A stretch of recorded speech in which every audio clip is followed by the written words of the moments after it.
نوح علیہ السلام کا ایک بیٹا سام تھا۔ عرب اور بنی اسرائیل اسی کی طرف منسوب ہیں۔ اسی سام کے پوتوں سے ہود علیہ السلام پیدا ہوئے۔ ان کا نسب نامہ اس طرح ہے: ہود بن عبداللہ بن رباح بن جارود بن عامر بن اوس بن ارم بن سام بن نوح۔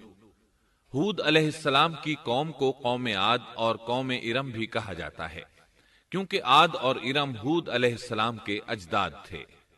قوم ہود احقاف نامی ایک بستی میں آباد تھی، اور یہ بستی عمان اور حضرہ موت کے درمیان ریت کے ٹیلوں والے علاقے میں تھی۔ عربی میں احقاف ریت کے ٹیلوں کو کہتے ہیں۔ یہ علاقہ سمندر کے کنارے واقع تھا اور شہر کے نام سے پکارا جاتا تھا۔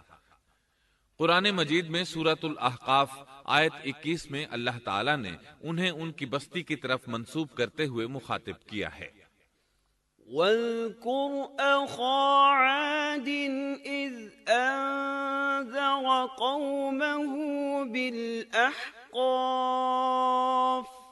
اور عاد کے بھائی کو یاد کرو جبکہ اس نے اپنی قوم کو احقاف میں ڈرایا۔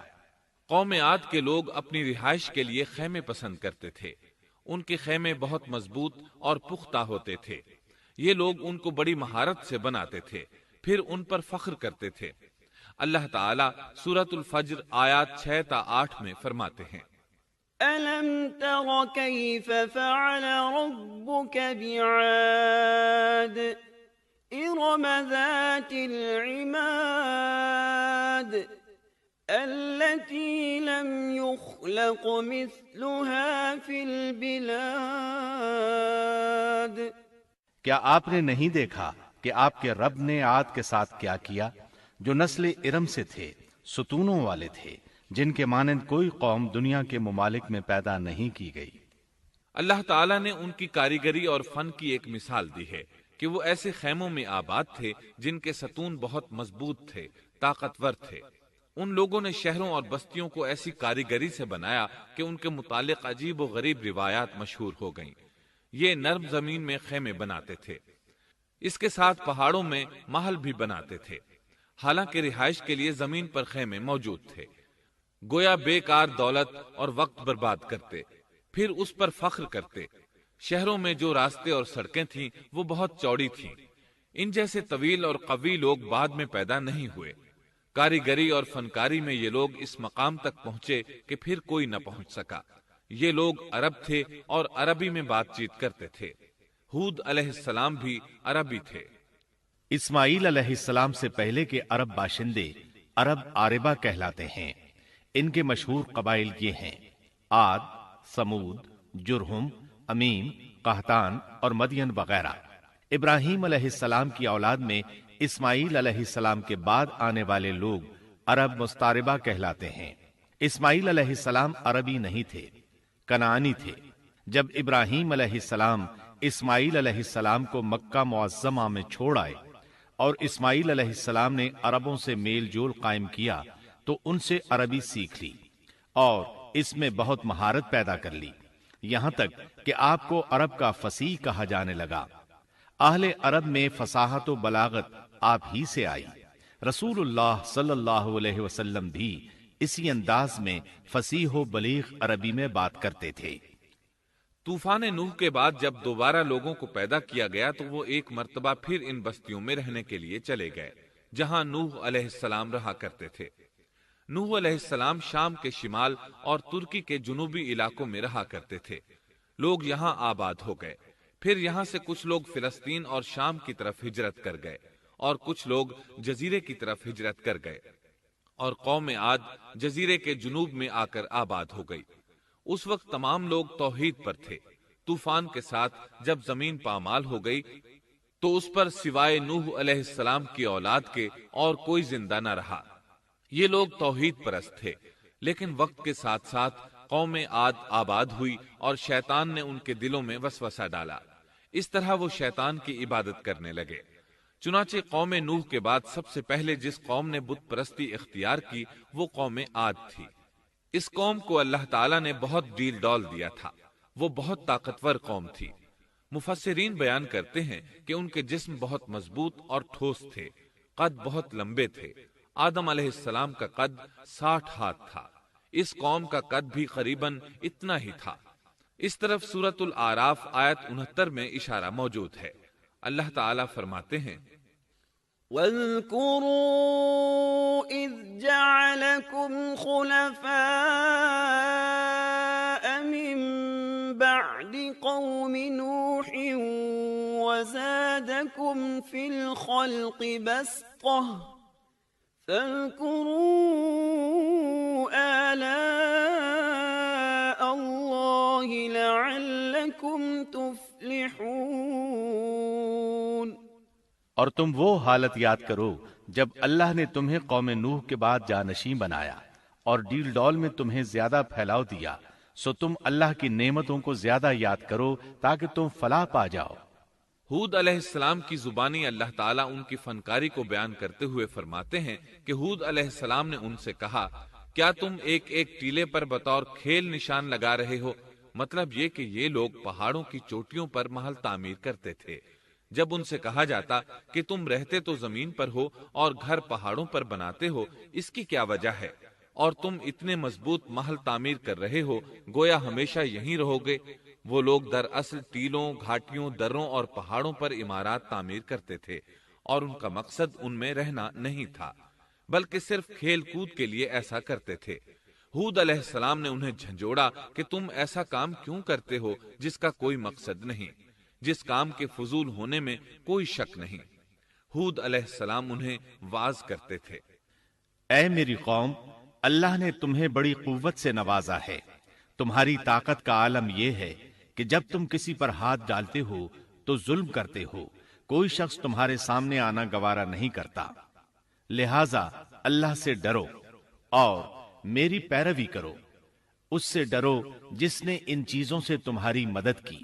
اللہ تعالیٰ نے اپنی ہر طرح کی نعمت، مال، اسباب، اولاد، باغات، شہر، قوت، جسامت اور صنعت کاری سے تمہیں نوازا ہے، لہٰذا تم اللہ سے ڈرو اور میری اطاعت کرو۔ لیکن ان کی قوم نے کوئی اثر نہ لیا، نہ ان پر ایمان لائی، الٹا لگی تکبر کرنے، اللہ کی حمد کی بجائے اس کی ناشکری کرنے لگی۔ اور تکبر کے بارے میں بات یہ ہے کہ جب سے ابلیس نے اس کو اختیار کیا، یہ اس وقت سے آزمائش بن چکا ہے۔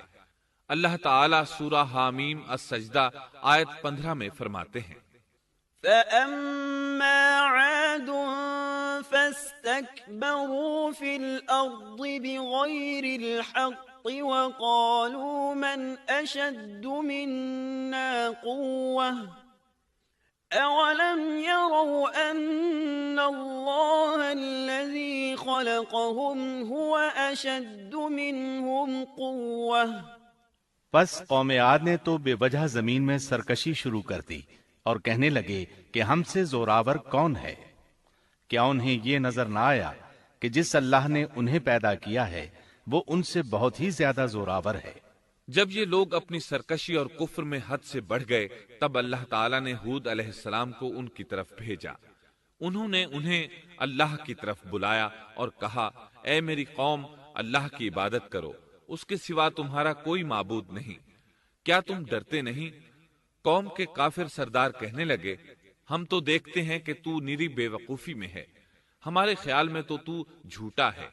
اس پر ہود علیہ السلام نے فرمایا، میری قوم، میں بے وقوف نہیں، میں تو تمام جہانوں کے پروردگار کی طرف سے بھیجا گیا ہوں، تمہیں اپنے رب کے پیغامات پہنچا رہا ہوں، اور ہوں بھی تمہارا دلی خیر خواہ اور امانت دار۔ کیا تم اس بات سے تعجب کرتے ہو کہ تم میں سے ایک شخص کی معرفت، اللہ کا ذکر تم تک پہنچا کہ وہ تمہیں خبردار کر دے؟ تم اللہ کی اس نعمت کو یاد کرو کہ اس نے تمہیں قوم نوح کے بعد خلیفہ بنایا اور ڈیل ڈول میں تمہیں زیادہ پھیلاؤ دیا۔ تم اللہ کے احسانات کو یاد کرو تاکہ فلاح اور نجات پا جاؤ۔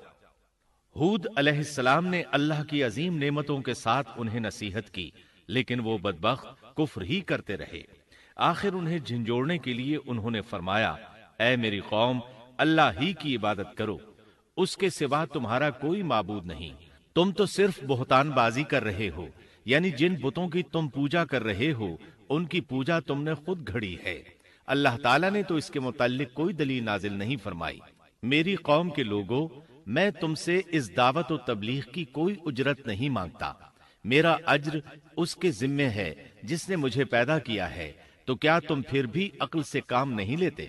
اے میری قوم کے لوگوں، اپنے رب سے گزشتہ گناہوں کی معافی طلب کرو، آئندہ گناہوں سے توبہ کرو، تاکہ وہ برسنے والے بادل تم پر بھیج دے اور تمہیں طاقت میں اور بڑھا دے، تاکہ تم گناہگار ہونے کے باوجود روگردانی نہ کرو۔ ہود علیہ السلام مسلسل انہیں دعوت دیتے رہے، لیکن وہ ظالم قوم نوح کی طرح ان کا مذاق اڑانے لگی اور کہنے لگی، ہمارے خیال میں تو بے وقوف ہے اور شاید تو ہمارے کسی معبود کے بڑے جھپٹے میں آ گیا ہے، تو ہمارے بتوں کو برا کہتا ہے، اس لیے ان میں سے کسی کی مار تم پر پڑی ہے، اسی لیے تو ذہنی مریض بن گیا ہے۔ وہ ظالم لوگ چونکہ آخرت پر ایمان نہیں رکھتے تھے اور دنیا میں خوشحالی کی زندگی بسر کر رہے تھے اور تھے بھی اپنی قوم کے سردار، اس لیے اپنے ماتحتوں سے کہنے لگے، یہ تو تم جیسا ہی انسان ہے، وہی کچھ کھاتا ہے جو تم کھاتے ہو اور پیتا بھی وہی کچھ ہے جو تم پیتے ہو۔ اب اگر تم نے اپنے جیسے انسان کی اطاعت قبول کر لی تو سخت خسارے میں رہو گے۔ کیا یہ تمہیں اس بات سے دھمکاتا ہے کہ جب تم مر کر خاک اور ہڈیاں بن جاؤ گے تو پھر زندہ کیے جاؤ گے؟ ہرگز نہیں، یہ بات امکان سے باہر ہے جس کا وعدہ تم سے کیا جاتا ہے۔ یہ زندگی تو صرف دنیا کی ہے، ہم مرتے جیتے رہتے ہیں، ہم پھر نہیں اٹھائے جائیں گے۔ یہ تو وہ شخص ہے جس نے اللہ پر جھوٹ باندھا ہے، ہم اس پر یقین کرنے والے نہیں۔ ہود علیہ السلام انہیں دعوت دیتے رہے، یہاں تک کہ ان کی قوم نے واضح طور پر کہہ دیا کہ آپ ہمیں واز سنائیں یا نہ سنائیں، ہم تو اپنی روش نہیں چھوڑیں گے، یہ تو پرانے لوگوں کا دین ہے۔ اس طرح قوم انہیں مسلسل جھٹلاتی ہی رہی۔ آخر ہود علیہ السلام نے بھی انہیں کھلم کھلا دھمکی دی اور فرمایا، لوگوں سنو، میں صرف تمہیں ہی نہیں اللہ کو بھی گواہ بنا کر اعلان کرتا ہوں کہ اللہ کے سوا جس کی عبادت ہو رہی ہے میں ان سب سے بری طرح بیزار ہوں۔ اب تم ہی نہیں اپنے ساتھ اوروں کو بھی بلا لو اور اپنے ان سب جھوٹے معبودوں کو بھی بلا لو، اور تم سے جو ہو سکے مجھے نقصان پہنچا دو، مجھے کوئی مہلت نہ دو، نہ مجھ پر ترس کھاؤ۔ یہ فرمانے کے بعد انہوں نے اللہ سے دعا کی، رب انصرنی بما کذبون، اے پروردگار ان کے جھٹلانے پر تو میری مدد فرما۔ اللہ کی طرف سے آپ کو جواب ملا، یہ تو بہت ہی جلد اپنے کیے پر پچھتانے لگیں گے۔ اللہ کے نبی کا انکار کرنے، اس سے بغض رکھنے اور اس کا مذاق اڑانے والوں کا انجام کیا ہوا؟ اللہ نے انہیں ایسے زناٹے کی آندھی سے تہس نہس کیا کہ جس کی تاریخ میں مثال نہیں ملتی۔ اللہ نے ان سے بارش روک لی، اس سے خشک سالی کی کیفیت پیدا ہو گئی، درخت اور پھل ختم ہو گئے، وہ لوگ بارش کی خواہش کرنے لگے۔ اسی حالت میں ایک دن اللہ نے انہیں عذاب دینے کا ارادہ فرمایا۔ انہوں نے دیکھا ایک سیاہ بادل ان کی طرف بڑھ رہا ہے، خوشی سے اچھلنے لگے، کہنے لگے یہ بادل ہم پر برسنے والا ہے، جبکہ ان کا خیال غلط تھا۔ دراصل ابر کی صورت میں یہ وہ قہر الہی تھا جس کے آنے کی وہ جلدی مچا رہے تھے۔ وہ عذاب ان کی بستیوں کی تمام چیزوں، پھلوں، خیموں، درختوں کو تہس نہس کرتا ہوا آیا۔ اسے اللہ کا یہی حکم تھا۔ آندھی اس قدر زبردست تھی کہ پہاڑوں پر ان کے تعمیر کردہ محلوں تک کو اڑا لے گئی۔ مجرموں کا یہی بدلہ ہے۔ اللہ تعالیٰ سورۃ الزاریات آیت 41 اور 42 میں فرماتے ہیں، وفي عاد إذ أرسلنا عليهم الريح العقيم ما تذر من شيء أتت عليه إلا جعلته كالرميم۔ اسی طرح عادیوں میں بھی ہماری طرف سے تنبیہ ہے، جبکہ ہم نے ان پر خیر و برکت سے خالی آندھی بھیجی، وہ جس چیز پر گرتی تھی اسے بوسیدہ ہڈی کی طرح چورا چورا کر دیتی تھی۔ اس آندھی نے ہر چیز کو فنا کر کے رکھ دیا۔ اللہ تعالیٰ ان کی تباہی ایک جگہ ان الفاظ میں بیان کرتے ہیں، قوم عاد نے بھی جھٹلایا، پس کیسا ہوا میرا عذاب اور میری ڈرانے والی باتیں۔ ہم نے ان پر تیز و تند مسلسل چلنے والی ہوا ایک لگاتار منحوس دن میں بھیج دی، جو لوگوں کو اٹھا اٹھا کر دے پٹکتی تھی۔